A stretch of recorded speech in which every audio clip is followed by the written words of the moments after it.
Hi,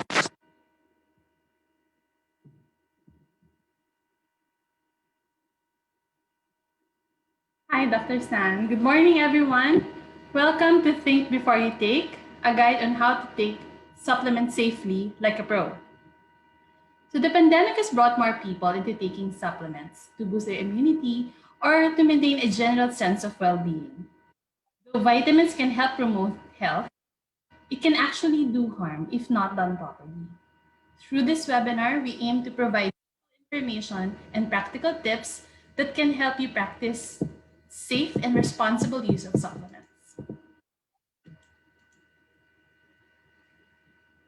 Our guest speaker today is a resident consultant at BioBalance and is the first Filipino certified practitioner in functional medicine by the Institute of Functional Medicine in the US. He is also a European double board certified in nutrition and anti-aging medicine.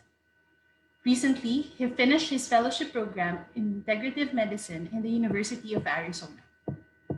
It is a privilege to present to you Dr. Stanley Chua.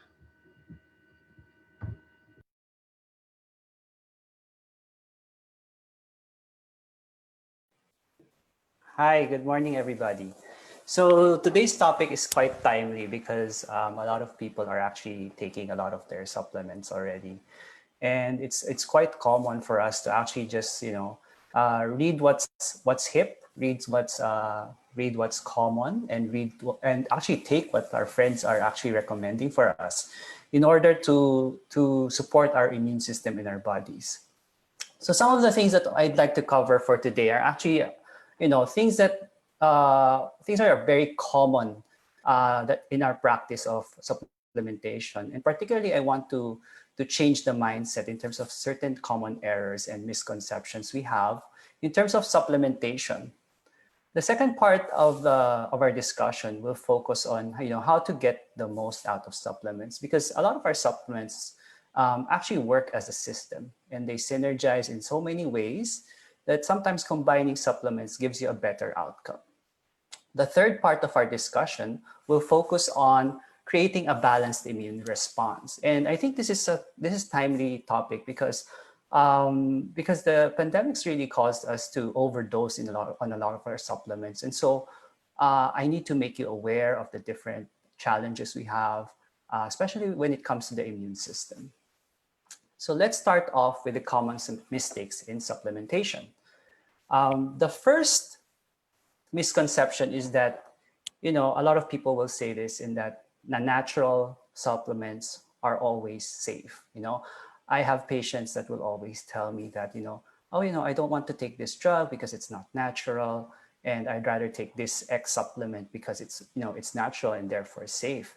The reality is that a lot of our supplements do interact with a lot of drugs, and not only drugs, but they also interact with different foods as well as other supplements. So the different drugs can either be, they can cause an increase in the action of particular drugs, a decrease in action of other drugs and supplements, or it can have some adverse effects in terms of medical conditions. So one of the common drugs that's being taken by many patients is actually something called warfarin. And most people take this drug actually as a blood thinner.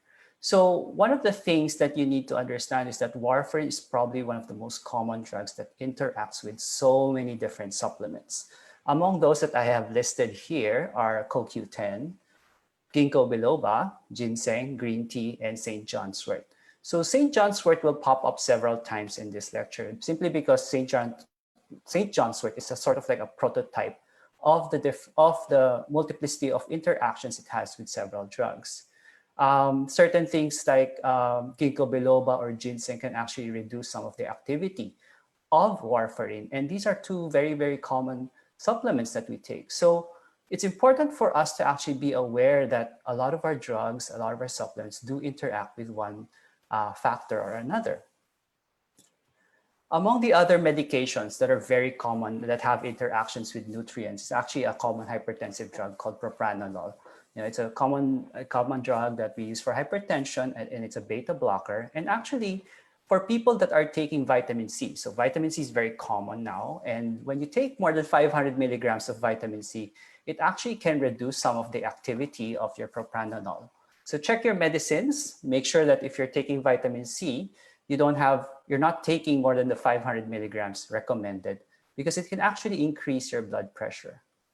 As I mentioned, warfarin interacts with ginkgo biloba as well as cranberry. So cranberry is a very common supplement also used for urinary tract infections. So when you take these medications, you have to be wary of these possible interactions. A common proton pump inhibitor called omeprazole that we use for acid reflux or heartburn will also interact with ginkgo, and especially aspirin as well. Certain things like Levaquin or certain antibiotics, they do interact with calcium-containing products. So a lot of our patients take calcium supplements for osteoporosis or osteopenia. And what happens is that you actually have a reduced activity of your antibiotic.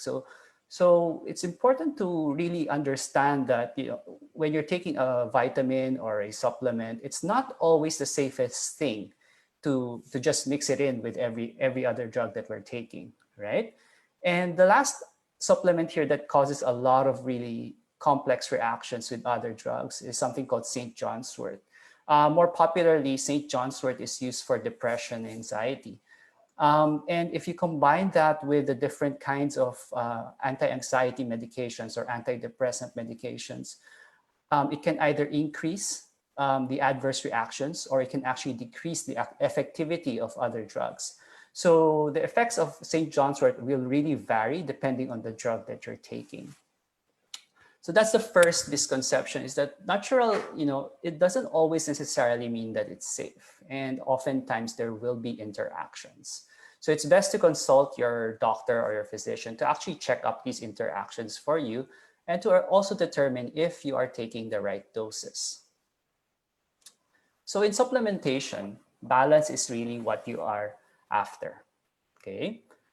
And most people will give the comment that, hey, if I take more than 2 grams or 3 grams of vitamin C, I can't overdose on that because, I'm just going to pee it out, or I'm just going to urinate.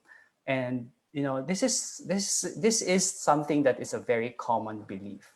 The reality is that there are several supplements that you can actually overdose on. So vitamin C, for example, a lot of people are doing mega doses. By mega dosing, I mean you're taking more than 5 grams, 10 grams per day. And actually, vitamin C at very high doses increases your risk for kidney stones. And so it's not a prudent practice for anyone who already suffers from recurrent urinary tract infections or recurrent stones, that they will take more than the required amount of vitamin C. Vitamin B6 is another common supplement that we take, and most often it's prescribed for peripheral neuropathy or numbness. It's usually part of a cocktail of a B complex. And the problem with B6 actually is that when you overdose on it, you can actually cause the problem that you're actually trying to treat. So overdosing on vitamin B6 will actually cause you to have more nerve problems. And we usually see this in people who are taking more than 500 milligrams of vitamin B6 every day. So zinc. Now, zinc is widely popular now because of the immune boosting effects that it has. But the problem with zinc is that actually it can cause you to lose some sense of smell and some sense of taste, which are actually very common symptoms of COVID disease. So you have to look at your dosing of your zinc if you are actually exceeding 75 milligrams per day, because a lot of the immune boosting supplements in the market, as well as those that are in combination with other purported immune boosters, do contain a significant amount of zinc. So combining products that have a lot of these zinc-containing compounds can actually lead to an overdose. The fourth supplement that people can actually also overdose on is magnesium. And usually the magnesium overdose is more acute, it's more short term. Usually will manifest as diarrhea for most people. So SAMe is a common antidepressant supplement that we use. And the issue with SAMe is that it interacts with other antipsychotic meds, antidepressant medications, and anti-anxiety medications, which can actually make things worse for a patient. Omega-3s are actually of great value, especially in heart disease. And the most common problem we have with overdosing on omega-3s is actually blood thinning. So people that are already taking warfarin, aspirin, and other blood thinning agents, when they combine omega-3 with these medications, they actually might induce more bleeding. So usually we try to stick to a dose of less than 2 grams of omega-3s per day for these patients. Exceeding that amount will become more dangerous, and so you'll need to monitor for bleeding or signs of bleeding. The third misconception is that you always need to supplement, especially in cancer. This one is the most controversial part of nutrient therapy because a survey of oncologists shows us that they're really concerned about all these antioxidant effects that we're giving patients when we supplement them, especially since the action of chemotherapy drugs relies on oxidation to induce cell death, right? And so it's not always actually prudent to supplement in a person with cancer, especially when you're using high dose of antioxidants, because you can actually reduce the effectivity of the chemotherapy or radiation therapy that they are undergoing. So it's always wise to actually look at, what are the actions of the chemotherapy drugs that are being given to the person before you actually give a certain type of supplement, especially if you are trying to consider that you are going to give a high dose of this supplement to this person. The fourth misconception is that when you take vitamins, and you can take a lot, you can actually prevent a disease. So this is the biggest misconception that people have. People have this perception that once you take a vitamin, you actually have this armor around you that actually protects you from any form of disease. The reality is that vitamins alone really cannot prevent any particular disease. You need a complement of different aspects of your life. It deals with the food, your nutrition, adequacy of sleep, exercise, relationships even, and stress and anxiety. It's actually a combination of all of these factors that actually determines whether a person will get sick or not, especially when you're talking about chronic disease like hypertension and diabetes. So let's forget the idea that we have an armor once we are taking a supplement, because that's something that really needs to get out of our mindset, because we become more careless when we do that. And the last myth is that there's a vitamin or a supplement that can cure it all. There has never been a supplement or a vitamin that actually will cure every single disease. And you will see this often. It's partly irresponsible marketing. It's partly hyperbole, and people really are trying to, sell you a product that, can treat your hypertension, your diabetes, cure cancer, get rid of Alzheimer's, get rid of Parkinson's, and this is a very, very common phenomena in marketing that, once you promote something that, oh yeah, it can cure everything, wow, your sales will skyrocket, but the end user or the consumer actually doesn't get the effect that is intended for this product. And so be very skeptical when a product is presented to you that actually tells you, this can cure anything, everything, and you'll see this very, very often when you look into supplements. So after we've gone through all of the different myths and perceptions that people have with regards to supplements, we need to try to get the best out of the vitamins and supplements we take. So I'll introduce the 4 concepts to you about how do you take supplements. So we utilize 4 concepts. The first concept is really synergism. So synergism is basically the interaction of elements that, when combined, produce a total effect that is greater than the sum of the individual elements or contributions. So some of the synergistic supplements or vitamins that I always look at or look into are given here. So the first one is actually alpha lipoic acid and carnitine. So these two actually enhance the activity of the other in terms of balancing sugar, improving insulin sensitivity, and sometimes even promoting weight loss.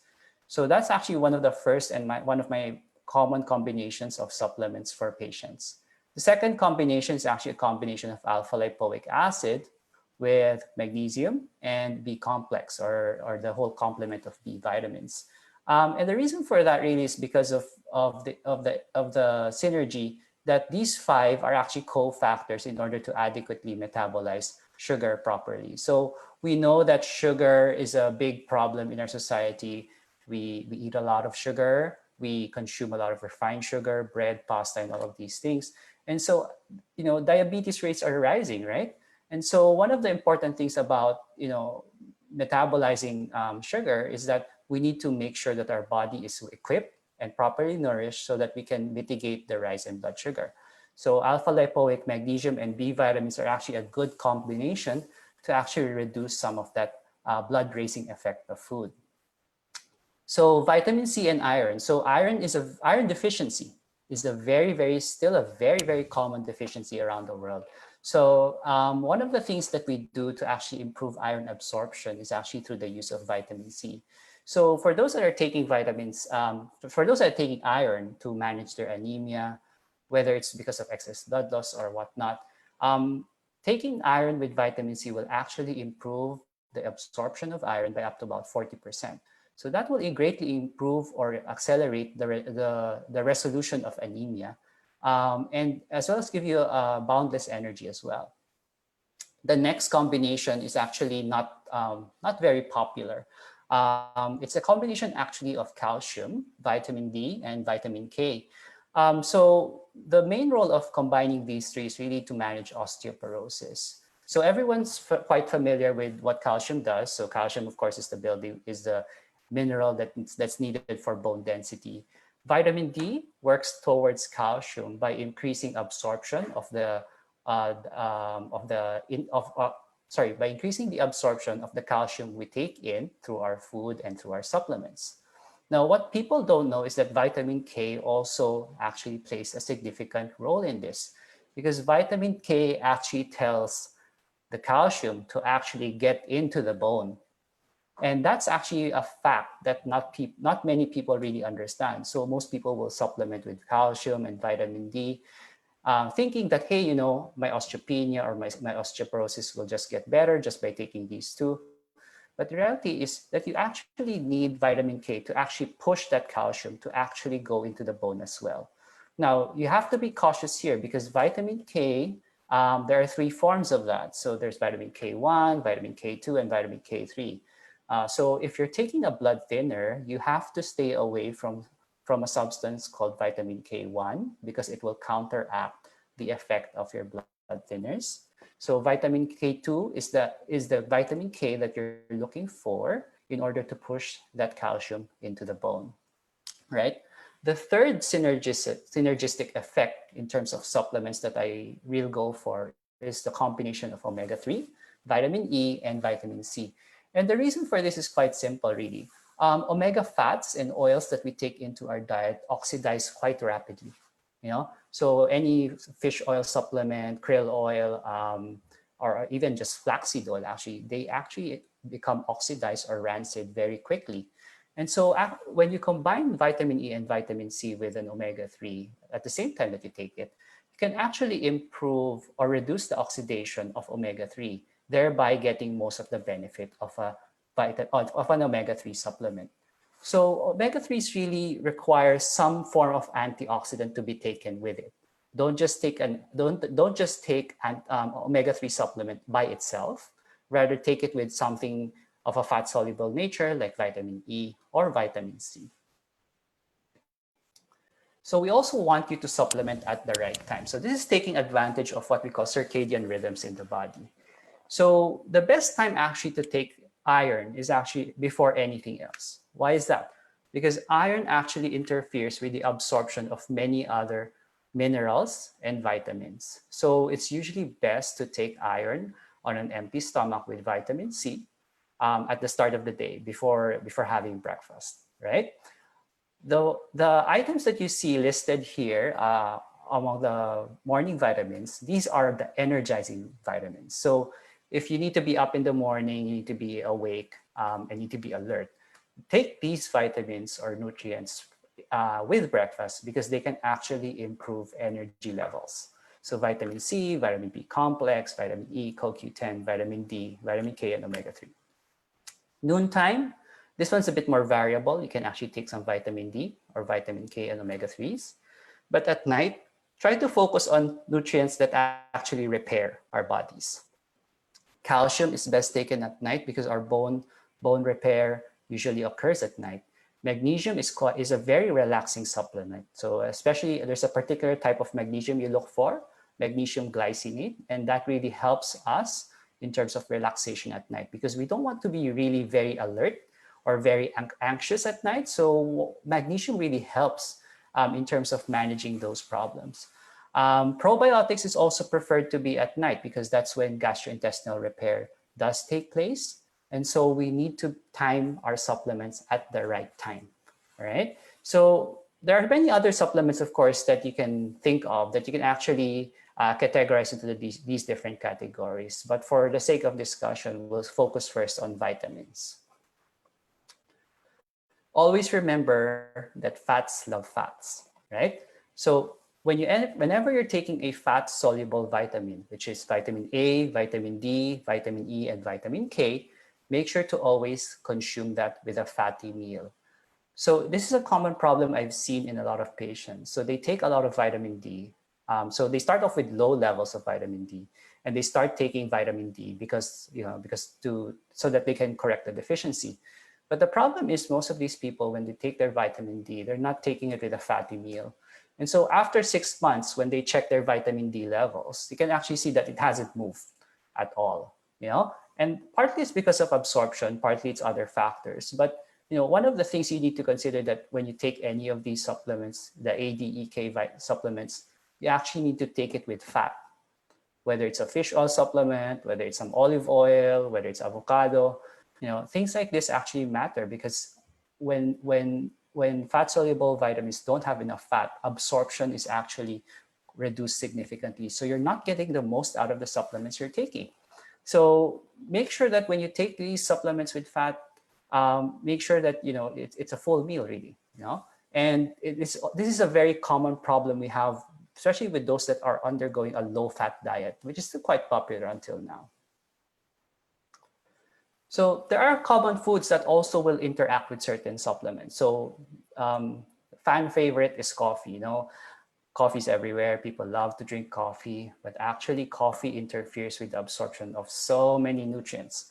Iron is one, all the different minerals are other variants. So zinc, magnesium, and whatnot. Apart from that, they also have a diuretic effect. So you will pee out a lot of the nutrients you're taking. So that's something that you need to consider. So coffee should be actually taken separate from the supplements that you are consuming. So don't take them together. Iron will interfere with other mineral supplements. So you're talking about magnesium, zinc, chromium, selenium. So iron is best taken separately. Don't forget that. And the fourth bullet point here actually is about high fiber supplements. So high fiber supplements, whether psyllium fiber, inulin, arabinogalactans, etc., they actually will reduce a lot of the absorption of vitamins and minerals. So you will need to space out the intake of your supplements when you're taking any of these four substances. Say give it about a half hour to 2 hours difference when you take your supplement and these substances. So let's go into the part about supplementing for a balanced immune response. And really the role of supplements in terms of creating a balanced immune response is to work as an adaptogen. So an adaptogen simply means that these are substances that can actually improve the stress response.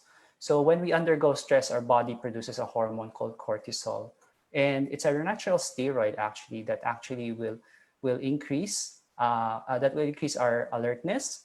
But if cortisol is high for too long of a period, it can actually reduce our immune system. It can actually reduce the effectiveness of our immune system. So some of these supplements work as adaptogens to balance that response. The second part is that nutrients actually increase immune surveillance. So nutrients cannot prevent flu. Nutrients cannot prevent COVID. They cannot prevent coronavirus infection. What they can do is they can actually improve immune surveillance. What do you mean by immune surveillance? So basically, the immune surveillance simply means that our body, once it recognizes a foreign substances, it will be ready to attack. It will be ready to create a response that can neutralize that threat. So creating a proper nutrient balance is key for immune surveillance. And you'll see this in the next slide. Most vitamins, so contrary to popular belief, it's not just vitamin C, it's not just zinc, it's not just vitamin D that are actually important for immune reaction. Almost all the vitamins and nutrients you take are actually important for a balanced immune reaction. So this slide came up, I think about 4 or 5 days ago, through the website of Dr. Diana Minich. And you can see here that our immune system is really divided into two parts. There's the innate immune response and our adaptive immune response. Simply put, our innate immune response is our unchallenged immune response. So this is the immune surveillance that you're trying to talk about. Adaptive immune response is a learned immune response. So we need to get exposed to a certain virus or certain infection before these markers or these chemicals will actually create an immune reaction. So you can see what you want to actually do when you create a balanced immune response is if you want to get the most out of it, you want to actually utilize nutrients that react or contribute to both an innate and adaptive immune response. So you will see here, vitamin C appears on both. You have zinc as well that comes out. So that's why they're probably the most popular in this case. You can also see that vitamin D shows up, also vitamin A, right? And these are where most of the literature is in terms of immune responses, that you can actually see that the four nutrients that I have mentioned actually contribute to both an innate and adaptive immune response.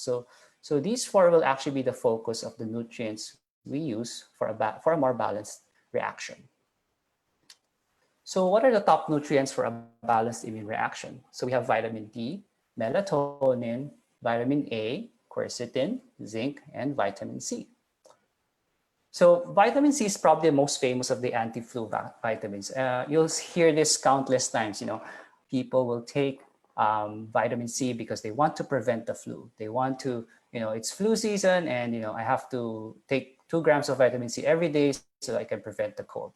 So because vitamin C is probably the most famous of the anti-flu vitamins, we'll start with that. So actually, vitamin C has a role for both innate and adaptive immune systems, as you saw. But really, the main gist, I think, of vitamin C, and this is confirmed by research, it actually improves our immune response. So what I like to do with vitamin C is that I normally will want to give vitamin C for those that are highly stressed, because vitamin C actually improves the secretion of cortisol and balances it much better. So several of the well-established functions of vitamin C are that it acts as, of course, an antioxidant. It enhances microbial killing. You get more antibody differentiation, and you actually increase antibodies, which will help you fight off infection. In terms of dosing, we try to stick with about 500 milligrams to 1 gram per day, which is safest for most people. It's very rare that I will recommend that anyone take more than a gram, unless there are certain circumstances that tell me that you do need a higher dose. So one of the functions of vitamin C is actually wound healing. So if we're trying to recover from surgery, for example, 2 grams a day is actually one of the things that you might want to consider. So as I mentioned earlier, the risks for overdosing of vitamin C are that you can actually be predisposed to formation of kidney stones. So if you already have a history of kidney stone formation, be very careful when you take your vitamin C supplements. Most vitamin C supplements, whether they're acidic, non-acidic, in nature, can cause actually diarrhea and abdominal discomfort, which are actually the most common problems we have with it. So it doesn't matter usually if it's acidic, non-acidic for a lot of people, but for some people that are really, really sensitive to vitamin C, they actually may still experience diarrhea and abdominal discomfort, and they will express this as hyperacidity. So consuming supplements with food will always be sort of like a mantra for me. So we know that zinc, okay, zinc deficiency actually weakens the immune system by reducing the soldiers we have in our immune system. And the studies do show that when you have increased levels of zinc in the cell, you actually can reduce the replication of RNA viruses. So this isn't specific for coronavirus, but they did studies on other viruses of a similar nature. So typically what we do with zinc is that we typically will dose between 30 to 50 milligrams per day only. In excess of 75 milligrams, and I mentioned this before, that there have been reports of toxicity such as loss of smell and taste. There is a form of zinc that was available in the 1980s and 1990s that actually came in an inhalational form. And that one really helps when you're talking about respiratory infections. The downside is that the tolerance is very poor. The side effects are quite severe. And so it was taken out really quickly from the market. So largely the way we know about the side effects of zinc was because of that supplement. So it's important that we don't exceed a dose of 75 milligrams per day. And if possible, just stick to the 30 to 50 that is recommended. So vitamin D is known as the sunshine vitamin, one of the most powerful and most important nutrients for the immune system. And numerous studies have shown that it actually helps reduce the risk of flu and colds. Now you need to be more safe in terms of the ADEK vitamins because they are fat soluble. So their likelihood of toxicity is actually much higher compared to the vitamin C's, vitamin B's. So you have to be careful when you talk about vitamin D. Unfortunately, a high percentage of the population is quite deficient in vitamin D. And so supplementation offers the best option. Typically, dosing will be somewhere around 2,000 to 5,000 units every day if you don't have any serum levels. So do not exceed 5,000 units per day if you've never had a blood test to determine how much vitamin D you actually have in the blood, because you can actually cause toxicity if you have too much. Okay, so when you're taking vitamin D for a prolonged period of time, especially at a high dose, regular testing for vitamin D can be done. And you can get this through your conventional labs. So the last of the fat-soluble immune boosters actually vitamin A. So vitamin A actually helps to modulate T helper cells, improves secretory IgA, which is a kind of immunoglobulin, and actually modulates cytokine production. So typically we think of vitamin A as the anti-acne vitamin, right? So it's found in a lot of the prescription medications to treat acne. And so when you think about those prescription drugs, the main side effect of that, of course, is actually the damage to the liver. So we have to regularly monitor liver enzymes when you're taking these things. So as much as vitamin A is an antioxidant, at a high dose, it's a very oxidant vitamin as well. So you need to manage how much vitamin A you are taking every day. So if you are taking more than 25,000 per day, you have to already watch for liver toxicity and liver damage. So monitoring with your physician will be very key. So interestingly, there's this study of about 84 women who took about 25,000 units of vitamin A daily for 4 months. And actually, it showed that actually there was reduced inflammation in these obese women. So this is one of the metabolic studies we're looking at in terms of how vitamin A can actually be beneficial. But again, monitoring will be key, especially for the A, D, E, and K vitamins. So another nutrient that I like is actually melatonin.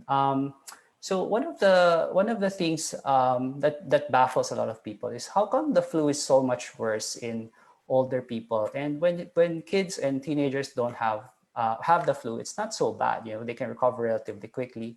from the disease.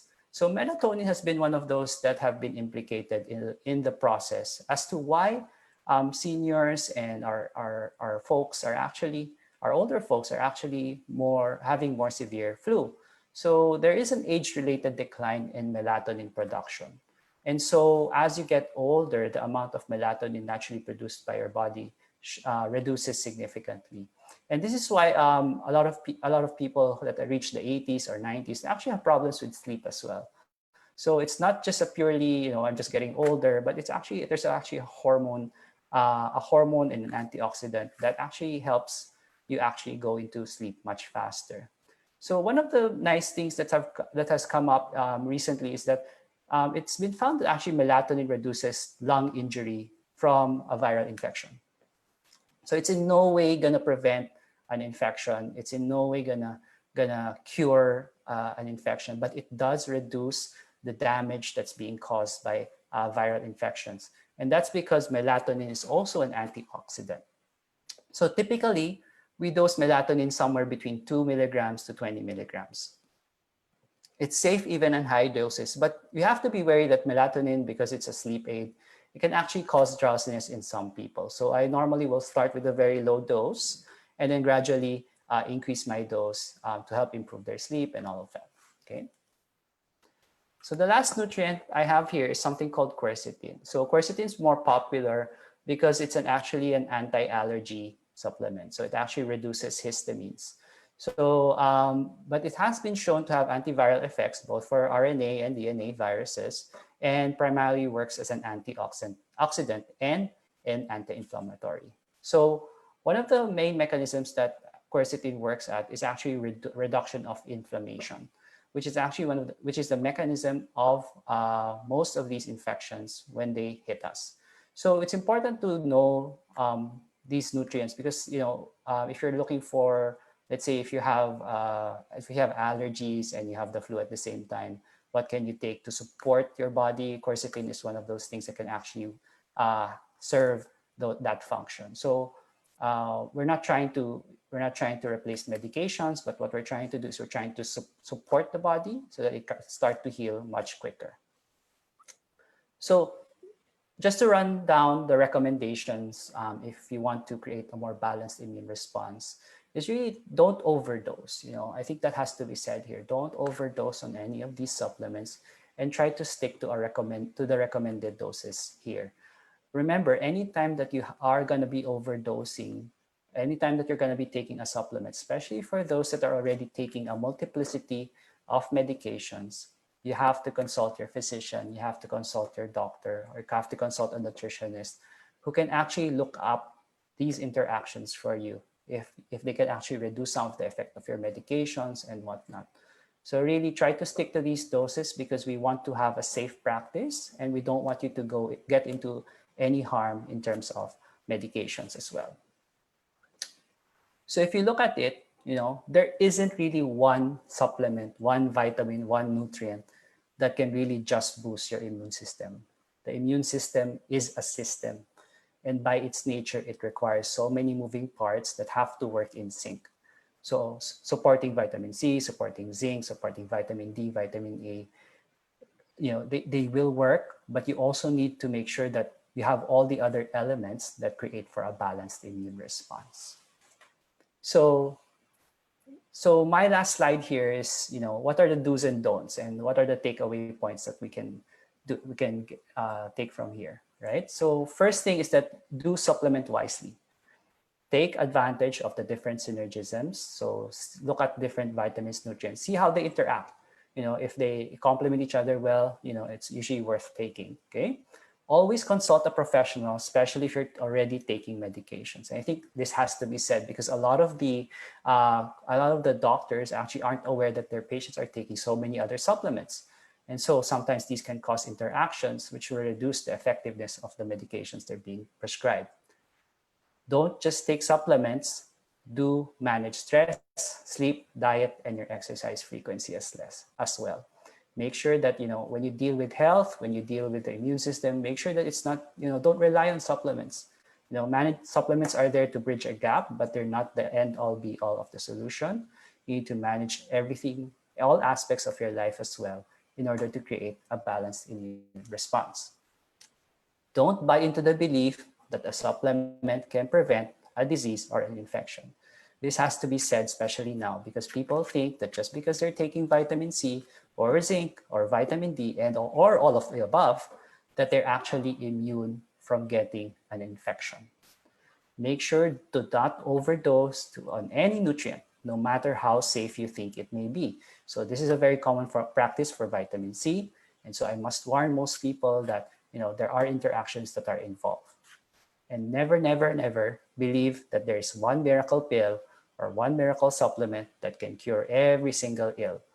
Time and again, every year, something comes up that will sell you, will tell you, this is a miracle cure. This can remove all your pains, all your troubles. Chances are it will not work for you. So those are so that's the topic for today. I hope you have learned quite a bit. So I take it, Maris? Hi, Dr. Stan. So we're accepting questions. Thank you. That was an info-loaded session. Thank you again, Dr. Stan. I hope our viewers were able to take note of the very practical tips that they can actually use when buying and taking supplements. So I have some questions here. One viewer wants to know whether are there specific vitamins that he can take on top of his anti-hypertensive medicines. Doc Stan?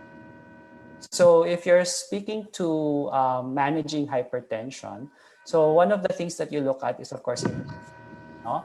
So when you're talking about inflammation, which is a common mechanism for hypertension, think of anti-inflammatory supplements, turmeric, loyang dilaw, things like that. Those are can actually help in reducing some of the inflammation associated with hypertension. One of the things I really like now is, in terms of hypertension, is something called hawthorn.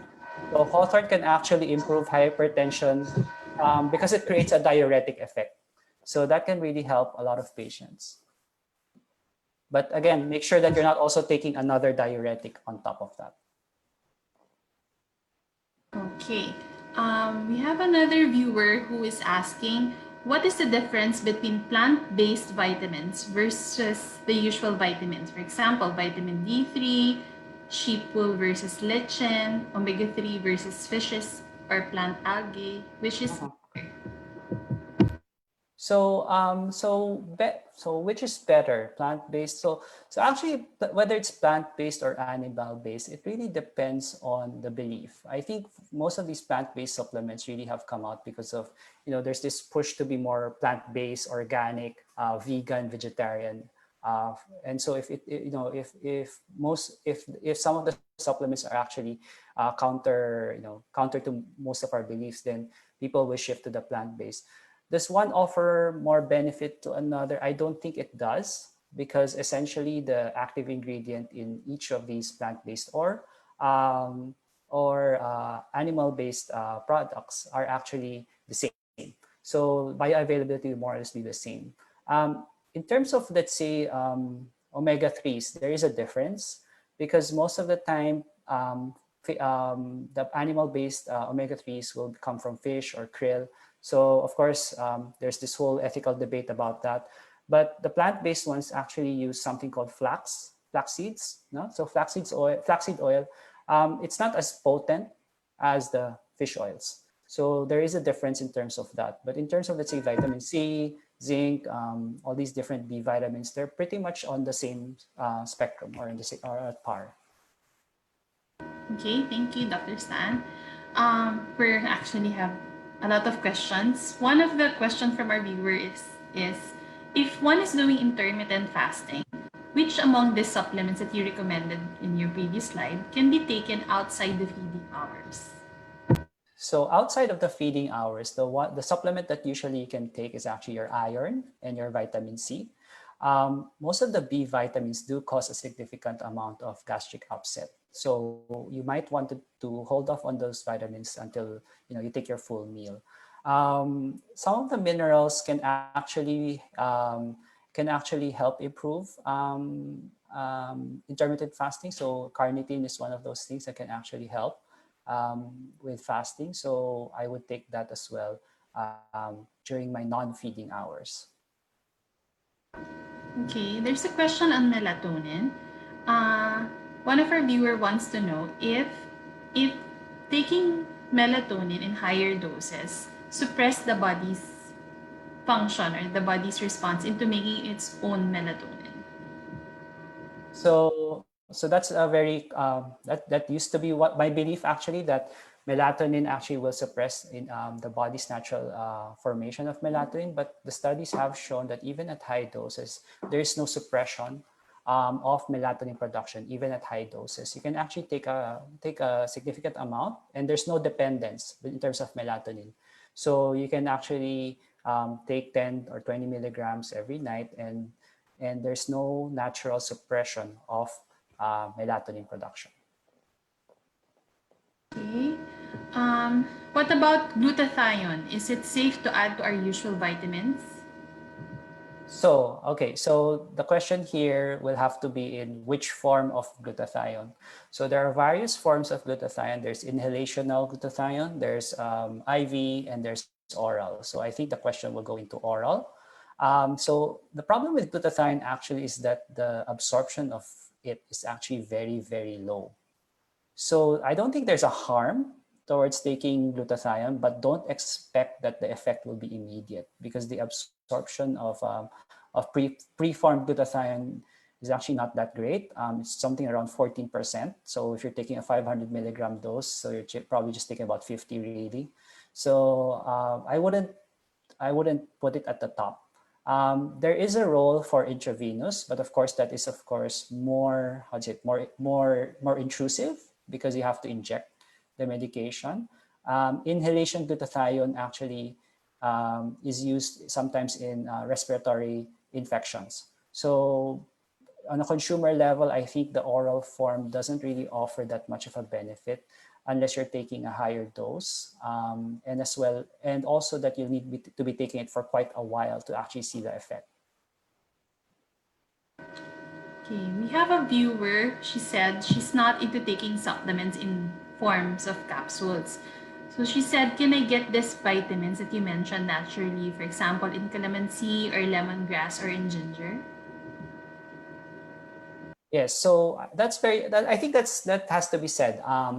I think for the most part, we have to rely on food for our nutrition. Supplements are a way for us to bridge the gap in our nutrition, because most of us are creatures of habit. We eat the same, we eat chicken, we eat fish, we eat the same vegetables every single day. So there's always a gap in our nutrition and our nutrient needs. So supplements are a way to bridge that. Can you get most of these supplements from food? I mean, most of these nutrients from food? Yes, absolutely yes. I recommend, if it's possible, to take a mostly plant-based diet with at least 8 to 10 cups of fruits and vegetables every single day to get as much of these nutrients as possible into your body.